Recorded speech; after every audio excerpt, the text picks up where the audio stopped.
Tras la derrota alemana en 1918, el Imperio alemán colapsó y nació la República de Weimar. El país estaba devastado económica, política y moralmente. El Tratado de Versalles impuso duras condiciones, pérdidas territoriales, limitaciones militares y enormes reparaciones económicas. Alemania fue engañada primero para su desarme, habiéndole prometido una paz sin vencidos, y una vez se desarmó se la acusó de provocar el conflicto, cosa que obviamente era falsa. En este contexto de crisis y humillación nacional surgiría un partido que cambiaría el rumbo de Alemania y del mundo, el Partido Nacional Socialista Obrero Alemán, conocido como NSDAP.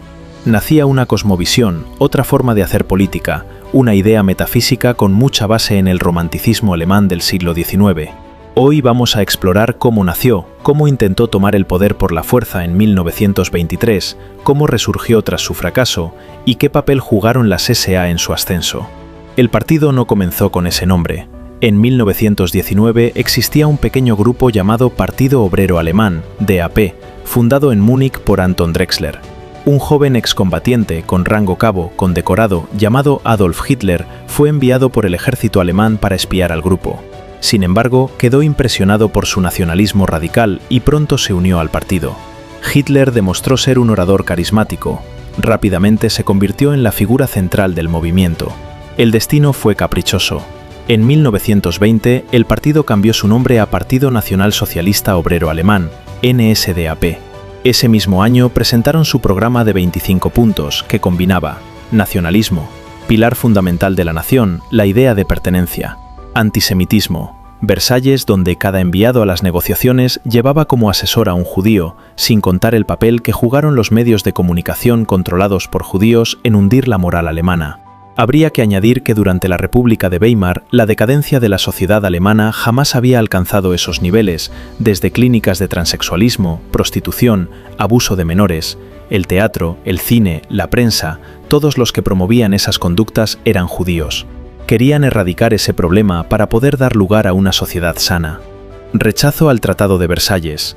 El Tratado de Versalles fue una humillación a Alemania. Francia se cobró su derrota en la guerra franco-prusiana y le arrebató territorios fronterizos. Alemania fue reducida significativamente territorialmente y con esos territorios se crearon estados artificiales, caso de Checoslovaquia o Polonia, otros territorios fueron ocupados. Se impuso una deuda impagable por daños de la guerra y fue privada de todas sus posesiones en África. Fue el mayor robo de la historia. Anticomunismo. Alemania sufría el azote del comunismo, dado que la URSS extendía sus tentáculos en la derrotada patria germana, tierra fértil para posibles movimientos de protesta. Hubo un intento de instaurar una república espartaquista en 1919, liderado por Rosa Luxemburgo y Karl Liebknecht, ella judía. Había que tomar medidas contra las primeras amenazas dentro del país. La idea de una comunidad nacional basada en criterios raciales. Había ciertos elementos apátridas que controlaban desde las finanzas, política como los medios y en términos generales la vida de 80 millones de alemanes. El pueblo alemán había sido fragmentado, recuperar todos esos territorios robados era objetivo primordial, así como que millones de alemanes volviesen a su tierra natal. El partido comenzó a atraer a excombatientes, nacionalistas y personas descontentas con la República de Weimar. Debido a la violencia que imperaba en las calles de manos de comunistas y demás grupos de la izquierda más radical, para proteger sus reuniones y atacar a rivales políticos, el NSDAP creó un grupo paramilitar, las Sturmabteilung, conocidas como SA o camisas pardas. Había que hacerse fuerte en las calles. Las SA se nutrían de veteranos de guerra y hombres desempleados. En una Alemania marcada por la violencia política, este tipo de organización era relativamente común. Sin embargo, las SA se convertirían en un instrumento clave para el crecimiento del partido. Fue un grupo bien organizado jerárquicamente, pronto se harían muy fuertes y respetados. Se caracterizaron por ser disciplinados, lo contrario que el resto de grupos de otros movimientos. En 1923, Alemania vivía una crisis extrema. Francia y Bélgica habían ocupado el Ruhr debido al impago de reparaciones. La hiperinflación hacía que el dinero perdiera valor cada día. La situación de pobreza, miseria y abuso había llegado a límites insospechados. Hitler creyó que era el momento de tomar el poder, había que cambiar la situación de sufrimiento del pueblo. El 8 de noviembre de 1923, en una cervecería de Múnich, Hitler y las SA intentaron un golpe de Estado conocido como el Putsch de Múnich o Putsch de la cervecería. Se inspiraron en la marcha sobre Roma de Benito Mussolini en Italia. Era el momento de tomar el poder. El plan era marchar hacia Berlín y derrocar al gobierno de la República de Weimar. Hubo traiciones y la marcha se encontró con la policía en la plaza Odeonsplatz. La policía abrió fuego contra la marcha. Hitler iba en primera línea, frente al fuego. Cayeron 16 mártires por la causa. Los que vivieron fueron cayendo arrestados. Hitler se entregó porque sus camaradas habían sido detenidos. Hitler fue juzgado y entró en prisión. Hitler fue condenado a 5 años de prisión, pero solo cumplió aproximadamente 9 meses en la prisión de Landsberg. Durante su pena escribió Mein Kampf, Mi lucha, 2 tomos donde el pintor austriaco expondría desde los problemas que acontecían a Alemania, así como la base de su ideología o cosmovisión, un libro adaptado a la época, difícil entender hoy. Durante el juicio, Hitler utilizó el proceso como plataforma política. En lugar de destruir el movimiento, el Putsch le dio notoriedad nacional.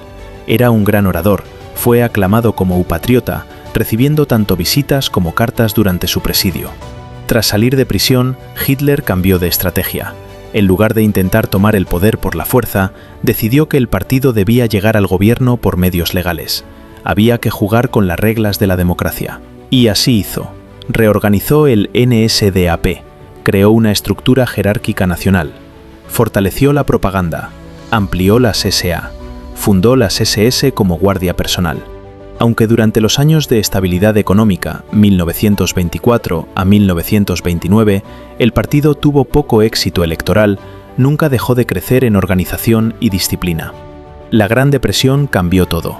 El crack de Wall Street en 1929 afectó gravemente a Alemania. El desempleo masivo y el colapso económico generaron desesperación. La población fue comprendiendo que el sistema actual solo les mantendría en pobreza y humillados. El crecimiento fue explosivo, y pronto en las elecciones se notaría el auge. Aquí os muestro el crecimiento en cada cita electoral. Elecciones de mayo de 1924. Tras el fallido Putsch de Múnich y la salida de prisión de Hitler, el partido participó bajo otra denominación, Movimiento Nacional Socialista por la Libertad, 6,5% de los votos, 32 escaños en el Reichstag. Era un resultado modesto pero significativo para un movimiento que acababa de ser prohibido. Elecciones de diciembre de 1924. 3% de los votos, 14 escaños. Durante los años de estabilidad económica, 1924 a 1929, el apoyo al NSDAP disminuyó. Elecciones de mayo de 1928. 2,6% de los votos, 12 escaños. El partido seguía siendo marginal a nivel nacional. Elecciones de septiembre de 1930. Tras el impacto de la Gran Depresión, 18,3% de los votos, 107 escaños. El NSDAP se convirtió en el segundo partido más grande del Reichstag. Fue un crecimiento espectacular. Elecciones de julio de 1932. 37,3% de los votos, 230 escaños. El NSDAP se convirtió en el partido más votado de Alemania. Elecciones de noviembre de 1932. 33,1% de los votos, 196 escaños. El partido perdió apoyo, pero seguía siendo la fuerza más grande en el Parlamento. Elecciones de marzo de 1933. Después de que Adolf Hitler fuera nombrado canciller en enero de 1933, 43,9% de los votos, 288 escaños. El día del triunfo de la voluntad de un pueblo, 30 de enero de 1933. El movimiento que empezó con 7 miembros acabó siendo una marea nacionalsocialista de millones de alemanes. Es el fenómeno político, social, más importante de los últimos tiempos. Ahora nombraré a los mártires de aquel 9 de noviembre en la plaza de Odeonsplatz. Felix Alfart, Andreas Pauriedel, Theodor Casella, Wilhelm Ehrlich, Martin Faust, Anton Hetchenberger, Oskar Korner, Karl Kuhn, Karl Laforce, Kurt Neubauer, Klaus von Pape, Theodor von der Vorden, Johann Rickmers, Max Erwin von Scheubner-Richter, Lorenz Ritter von Stransky-Griffenfeld, Wilhelm Wolf. sin olvidar el que fue mentor de Adolf Hitler, Dietrich Eckart, que fallecería días más tarde debido a su mal estado de salud y que le dejaron salir de prisión para evitar que muriese en prisión y convertirse en un mártir.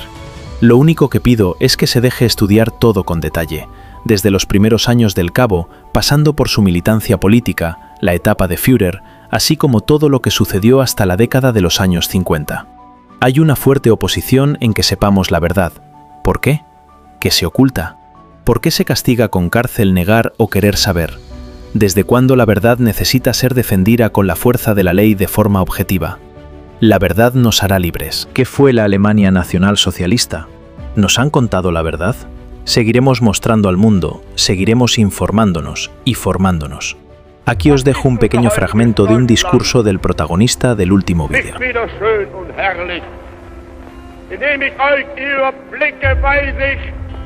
Mein Lebenskampf ist nicht umsonst gekämpft. Wir werden treu sein, wie jemals nur Deutsche treu sein konnten.